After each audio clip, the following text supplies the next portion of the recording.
Қайырлы күн оқушылар. Бүгін сендерге жай бөлшектерді қалай дұрыс шешу керек, оларға қалай дұрыс амалдар қолдану керек, сол бойынша тақырыпты қозғайтын боламыз. Ол үшін мұқият тыңдаймыз.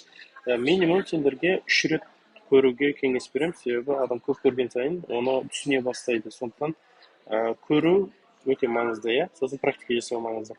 Жақсы, бірінші сразу есепке кірісіп кетейік. Бізде біріншісі не деп тұр? 6-тан 1-ге қосамыз 9-дан 4-ті. Бізде ортақ бөлім сразу беріп шығара қойған. Мына жерде не бар? 18 ортақ бөлім болады. 3-ке көбейтеміз, мынаны 2-ке көбейтеміз, себебі 18-ді 9 болсақ 2 шығады деген сияқты. Енді 3-ті 1-ге көбейтсек 3 болады. Қосу таңбасын қоямыз, 8 болады.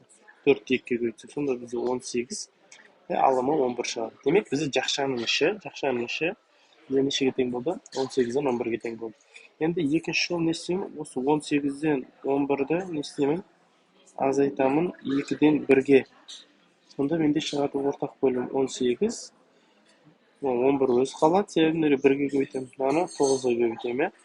Сонда менде азайтылған 1-де 9 болады. Сонда менде неше шығады? 18-ден 11-ден 9 азайтсақ, бізде 2 шығады.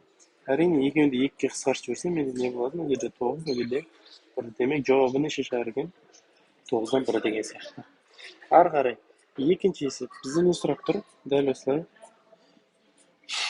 3-тен 2-ді азайтамын 9-дан 5-ті дейді. 9-дан 5-ті. Бірінші жақшаның міндетті түрде орындап аламыз, себебі жақша берілгендіктен, иә. Ортақ бөлім береміз. 9 болады ортақ бөлім, себебі 3 пен 9-ге. Мынаны 9-ды 3-ке бөлсем, енді сәйкесінше 3 болады. 9-ға бөлсем 1 болады.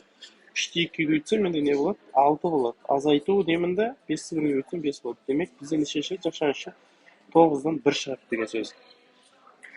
Есеп әлі толық аяқталған жоқ. Бізде екінші не істейміз? 9-дан 1-ге қосамын нешені? 12-ден 7-ні дейді. 12-ден 7-ні. Ортақ бөлім бізде екеуінің ең кіші ортақ есебі бізде 36 болады. 36-ны 9-ға бөлсем менде 4 болады. 36-ны бөлсем 3 болады. Демек, 4 қосылған 7-ні 3-ке көбейтсем неше болады? 21 болады. Демек, сәйкесінше бізде 36-дан 25. Демек, екіншісінің жауабы қандай болады? 36-дан 25 болады деген сөз. Ары қарай кеттік. Бізде үшінші есеп. Үшінші есеп бізде не деп тұр? 20 бүтін 2-ден 1-ге қосамын 12 бүтін 5-тен 3 дейді. 5-тен 3 дейді. Демек, мен бүтін бөліктерін бөлек, бөлшектерін бөлек алып алайын, да, ыңғайлы болсын. Яғни 20 қосылған 12 қосу деймін да, 2-ден 1 қосылған 5-тен 3 деймін. Чтобы әрқайсымыз жеке-жеке жұмыс жасау үшін. 20-ға 12-ні қоссақ, бізде 32 қосу деймін да. Мына үшін ортақ бөлім беремін. Бұл деген сөз 10 болады ортақ бөлім. Демек, 10-ды 2-ге бөлсем, мынада 5 болады, мынада 2 болады. Демек, 5 қосылған 6 болады. 6 қайдан шықты десек, 10-ді 5-ге бөлген кезде 2 шығады, 3-ді 2-ге бөлсек 6 болады. Демек, ары қарай не болады? 32 қосылған 10 бүтін 11 болады. Енді мұқият қараймыз мына жерге. Мына бұрыс бөлшек болып тұр. Бізге олай бұрыс бөлшек болу математикада дұрыс емес. Демек, мен не істеймін? Аламында 32 қосылған дұрыс бөлшекке айналды. Яғни 1 бүтін 10-нан қалай болады? 1 деген сөз. Демек, енді мына екеуін қосайын. Сонда бізде мына 32 болса, мына 1-ге қосылғанда 33 болады. Сонда 33 10-нан 1 деген сөз. Демек, жауабы бізде қайсы болар екен? Осы болады екен. Бізде бұл жай бөлшектерді бір деңгейлі есеп. Бұл деген сөз сәл күрделілеу болған есептер. Ешқандай қорқатын ештеңе жоқ. Егер біз қосу, азайту, көбейтуді дұрыс қолданатын болсақ, біз есеп өте оңай шыға береді. Мұқият қарап отырсақ, бұл жерде жақша да берілген, бөлу, көбейту, қосу барлық амал берілген. Бірінші біз анықтап алайық, да. Бұл жерде қай амал бірінші орындалады, екінші реттілікті біліп алсақ, ары қарай есеп шығару да оңай болады. Бізде бірінші жақшаның ішін орындаймыз, екінші бізде бөлуді орындаймыз, үшінші бізде көбейтуді орындаймыз, ең соңында не істейміз? Қосуды орындаймыз. Яғни, бірінші жол деген сөз не? 9-дан азайтамын 7 бүтін 5-тен 2-ні. Енді мұқият мән беріңіз. Мынау бүтін сан, мынау аралас сан. Яғни, бөлшегі бар деген сөз, аралас деген сөз. Демек, мен бұндай жағдайда не істеймін? Мына тұрған 9-ды аламын да, мына түрге бөлшек аралас санға келтірім керек. Қалай? Демек 9 деген санды мен 8 бүтін бөлшек 5 болғандықтан 5 бүтін 5 деп жазып аламын. Неге? Себебі 5-ті 5-ке бөлген жағдайда 1 шығады, 8-ге 1-ді қосқан кезде 9 шығады, иә? Демек мен 8 бүтін 5-тен 5 деп жаза аламын. Дәл осыны алып тұрып мына орнына қояйын. Демек мына жаққа жазайын. 8 бүтін 5-тен 5 азайтамын 7 бүтін қанша? 5-тен 2. Демек 8 азайтылған 7, иә, жаңағыдай бөліп и қосылған қалай болады?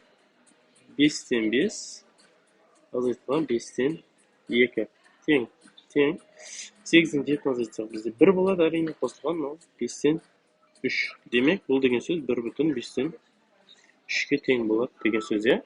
Есебіміз әлі аяқталған жоқ. Ары қарай не болады? Екінші жол бізде не деп тұр? Бөл деп тұр. Демек 1 бүтін 5-тен 3-ті бөлеміз. Екінші жол деп қояйық. 1 бүтін 5-тен 3-ті бөлемін нешеге? 15-тен 4-ке тең.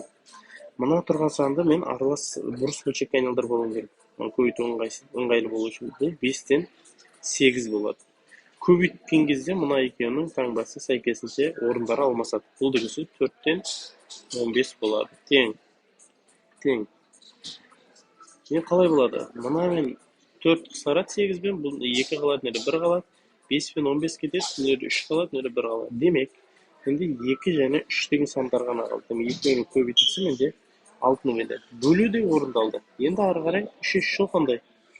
3-ші жол менде 8 бен 7-ні көбейтемін нешеге? 5-тен 4-ке. 5-тен 4-ке. Дәл осы жаңағыдай қайталаймыз.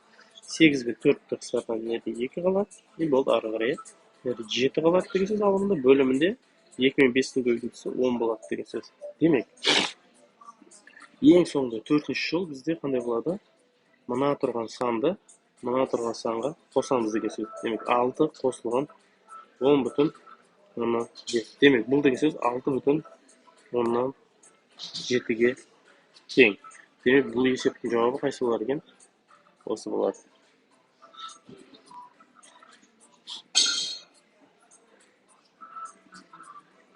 Так, ары қарай 3-ші есепті талдап көрсеткім келіп тұр. 3-ші есеп бізде қалай болады? 10 бүтін 8-ден 7, иә? 10 бүтін 8 бөлінген 4-тен 3, көбейтілген 3-тен 2, қосылған 5 бүтін 7-тен 3, бөлінген 6 бүтін 3-тен 1 дейді. Демек, осында бізге сан берілген, біз осыны бізге шығару керекпіз. Не істейміз? Бірінші жолы біз міндетті түрде мынаны орындап аламыз, иә? Бір реттілікті анықтап алайық. Біздер бірінші жол мынау, екінші жол мынау, үшінші жол мынау, төртінші жол ең соңында қосамыз деген сөз. Демек, бірінші жол не істейміз? 10 бүтін 8-ден 7-ге бөлемін 4-тен 3-ке. Мынаны бұрыс бөлшекке айналдырып аламын. Бұл 8-ден 87-ге тең. Көбейту деп сұрап жазамын да, орындарын алмастырып жібереміз, иә? Онда бұл 4-тен 3 болады деген сөз. Енді қысқарту орындаймыз. 8 бен 4 қысқарып бізде 2 қалады. 87 шығарып, не 29 болады. Демек, неде 2 болады, неде 29 болады деген сөз, иә? 29-ды жазып қою үшін 14 бүтін 2-ден 1 деп жазып қойсақ болады. Немесе мына күйде қала берсе болады. Есеп әлі толық кеткен жоқ. Ары қарай бізде не істейміз? Екінші жол. Осы шыққан санды 2 бүтін 29-ды көбейтемін 3-тен 2-ке. Иә? 2 қысқарады да, бізде не қалады? 29 бөлінген 3 қалады деген сөз. Мен в целом мынаны орындап алдым барлығы. Енді маған мынаны орындау керек. Иә? Үшінші жол деп қойын. Үшінші жол 5 бүтін 7-тен 3-ті көбейтіп бөлу деп қойса 6 бүтін 3-тен 1 түсінікті өзіне. Екеуінде не істеймін? Бұрыс бөлшекке айналдырып аламын. 7-тен неше болады? 38 бөлінген 3-тен 19-ға. Ары қарай не болады? 38 бөлінген 7 көбейту болған кезде мына екеуінің орнына автоматты түрде алмасады. Демек, ол не деген сөз? 19-дан 3 деген сөз. Сонда бізде шығады не пайда болады? Тең. Мына 38-ден 19 қысқараттан неде 2 қалады, неде 1 қалады. Ар жақта ешқай қысқармайды. Демек, 2 мен 3-ті көбейтсек бізде 6 қалады, неде 7-нің өзі қалады. Есеп әлі аяқталды ма? Жоқ, әлі аяқталған жоқ. Себебі 4-тен 6-ға аны біз мынаны бір-бірден не істеуіміз керек? Қосуымыз керек. 4-ші жыл бізде. 4-ші жыл бізде 3-тен 29-ды қосамын 7-ден 6-ға. Сонда неше шығады бізде? Екеуінің ортақ бөлімі бізде 21. Мынау бізде шығады 7-ге көбейтеміз. Мынаны көбейтеміз, 3-ге көбейтеміз. Сонда бізде шығады 14 206-ға қосамын 21-ді. Сонда неше шығады бізде? 21-ден екеуін қосқан кезде 228 шығады деген сөз. Демек, бұл дұрыс бөлшек болғандықтан, оны дұрыс бөлшекке айналдыруымыз керек. Ол жағдайда не істейміз? 228-ді бөлеміз 21-ге. Яғни 10,21-ден қанша болады? 218. Мына екеуін 3-ге қысқартып жүрсек, бізде не болады? 10,7-ден 6 болады. Демек, есептің жауабы осы болады деген сөз. Тақырыпқа қатысты үй жұмыстарына берілген есептер, мына бізде Б деңгейге қатысты есептер болса, мына бізде А деңгейге қатысты есептер. Бұлар үй жұмысына шығарылу керек есептер.